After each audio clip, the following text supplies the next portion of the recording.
दोस्तों नमस्कार, मैं अनुराग तिवारी आप सभी का अपने यूट्यूब चैनल करेक्ट इंडिया में स्वागत करता हूं। दोस्तों आज रक्षाबंधन का पवित्र त्यौहार है। दोस्तों यह त्यौहार जो है भाई बहनों का पवित्र त्यौहार माना जाता है। दोस्तों यह त्यौहार श्रावण महीने के पूर्णिमा के दिन यह मनाया जाता है। दोस्तों अगर हम इस त्यौहार की बात करें तो इस त्यौहार की मान्यताओं के रूप में कई चीज़ें प्रचलित हैं। कई जगहों से कई घटनाओं से यह त्यौहार लिया गया है, जिसकी वजह से यह त्यौहार मनाया जाता है। दोस्तों इस त्यौहार का प्रचलन हमारे इतिहास में कई घटनाओं में ये प्रचलित है। दोस्तों कई घटनाएं ऐसे घटी हैं जिसके कारण यह त्यौहार आज हमारे भारतवर्ष में मनाया जाता है। दोस्तों यह त्यौहार, अगर हम इस त्यौहार के बारे में बात करें तो यह भाई बहनों का तो पवित्र बंधन होता है। बहनें अपने भाई के कलाई पे राखियाँ बांधती हैं और अपने भाई के सलामती की वो दुआ मांगती हैं तथा खुद की रक्षा के लिए भाई से ये चीज़ वो चाहती हैं कि भाई इस रक्षा के बदले हमारी रक्षा करे, और इसीलिए यह त्यौहार जो है भाई बहनों का पवित्र त्यौहार माना जाता है। दोस्तों अगर हम रक्षाबंधन की बात करें, इसके लिए 10 पौराणिक मान्यताएं प्रचलित हैं और मैं आप लोगों को एक एक मान्यताएं बारी बारी से इस चीज़ को मैं आप लोगों को सुनाऊंगा, दिखाऊंगा। दोस्तों तो चलिए शुरू करते हैं। दोस्तों इससे पहले आपसे एक विनम्र निवेदन है कि आप हमारे इस YouTube चैनल यानी करेक्ट इंडिया को लाइक करें, शेयर करें और दबा के सब्सक्राइब करिए। दोस्तों चलिए दोस्तों बिना देरी किए हम वीडियो को शुरू करते हैं और आपको परत दर परत एक एक मान्यताएं आप लोगों को हम बताते हैं किस तरीके से या क्यों आज राखी का बंधन, रक्षाबंधन जो मनाया जाता है वो किस लिए मनाया जाता है, एक एक करके हम आप लोगों को बताते हैं। दोस्तों अगर हम बात करें तो पहला जो पौराणिक मान्यताएं हैं, दोस्तों पुराण में लिखा है कि सबसे पहले इंद्र की पत्नी सची ने वृत्रसुर से युद्ध में इंद्र की रक्षा के लिए रक्षा सूत्र बांधा था। इसलिए जब भी कोई युद्ध में जाता है तो उसकी कलाई पर कलाया बांधा जाता है, उसकी पूजा की जाती है। देवी लक्ष्मी ने राजा बलि को अपना भाई बनाकर हाथों में अपने पति की रक्षा के लिए यह बंधन बांधा था। दोस्तों और अपने बंधक पति श्री हरि विष्णु को अपने साथ ले गई थी।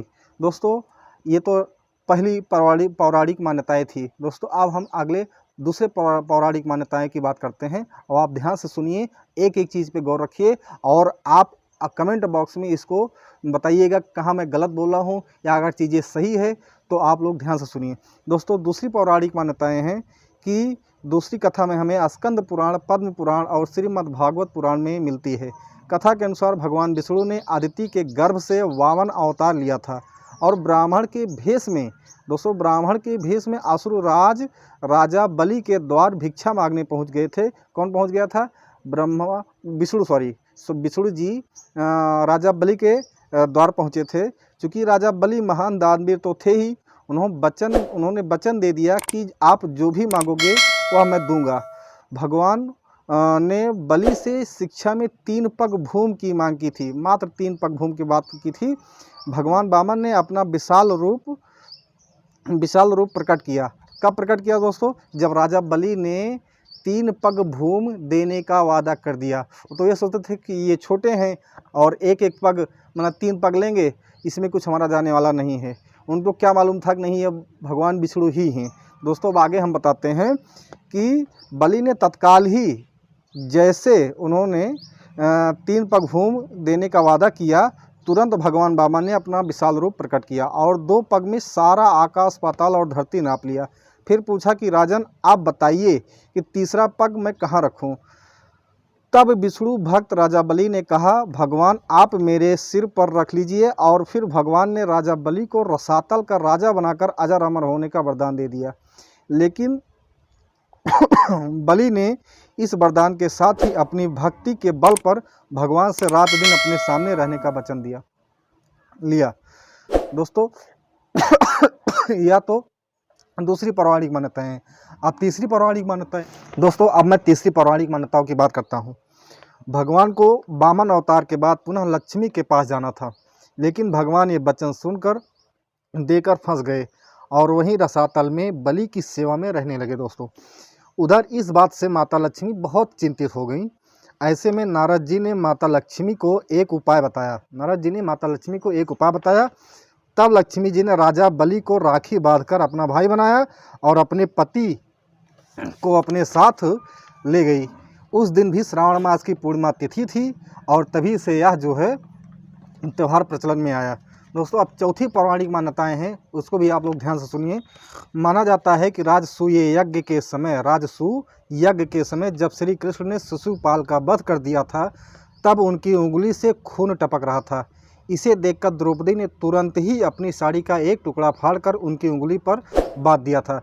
इस कर्म के बदले श्री कृष्ण ने द्रौपदी को आशीर्वाद देकर कहा था, एक दिन अवश्य मैं तुम्हारी साड़ी की कीमत अदा करूंगा।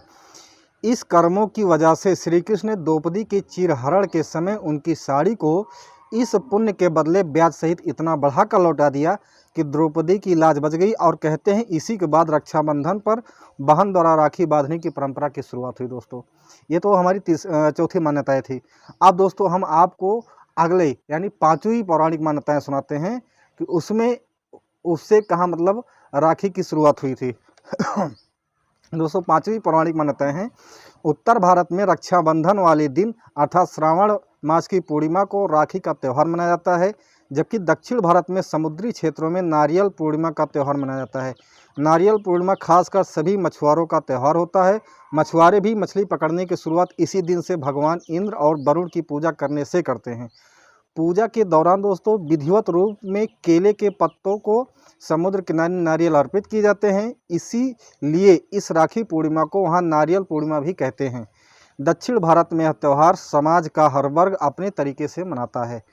इस दिन जनेऊ धारण करने वाले अपनी जनेऊ बदलते हैं। इस कारण इस त्यौहार को अबितम भी कहा जाता है। इस त्यौहार को अबितम भी कहा जाता है।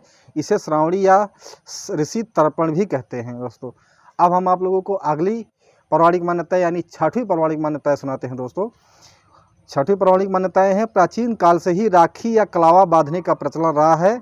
हाथ के मूल में 3 रेखाएं होती हैं। बड़े ध्यान से सुनिएगा दोस्तों, ये बहुत अच्छी चीज़ें मैं आप लोगों को बता रहा हूँ कि हाथ के मूल में 3 रेखाएं होती है जिनको मणिबंध कहते हैं।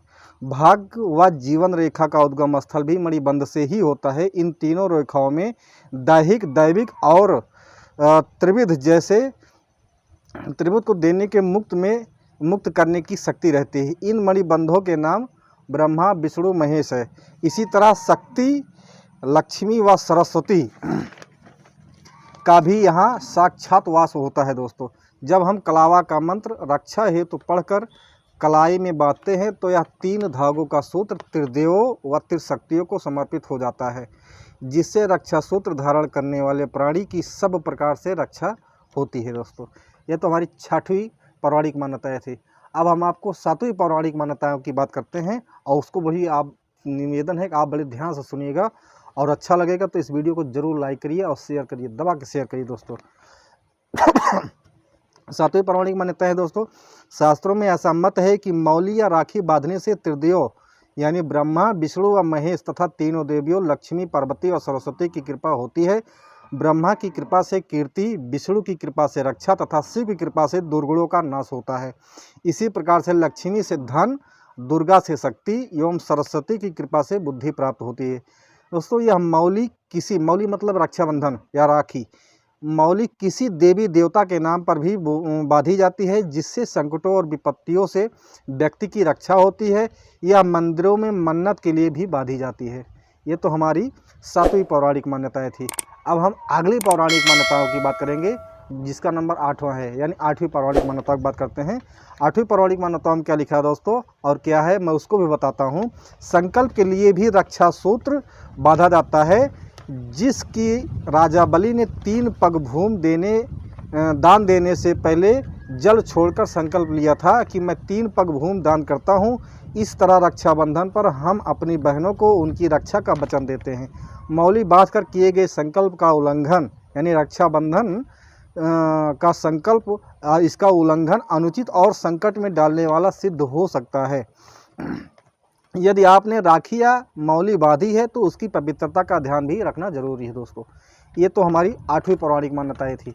अब हम चलते हैं नौवीं पौराणिक मान्यताओं की बात करते हैं और उसमें हम देखते हैं कि उसमें कौन सी घटना घटित हुई थी और जिससे राखी का त्यौहार जो है प्रचलन में आया। दोस्तों अब नौवीं पौराणिक मान्यताएं हैं। शास्त्रों के अनुसार मौली बांधने से या रक्षाबंधन राखी बांधने से उसके पवित्र और शक्तिशाली बंधन होने का एहसास होता रहता है।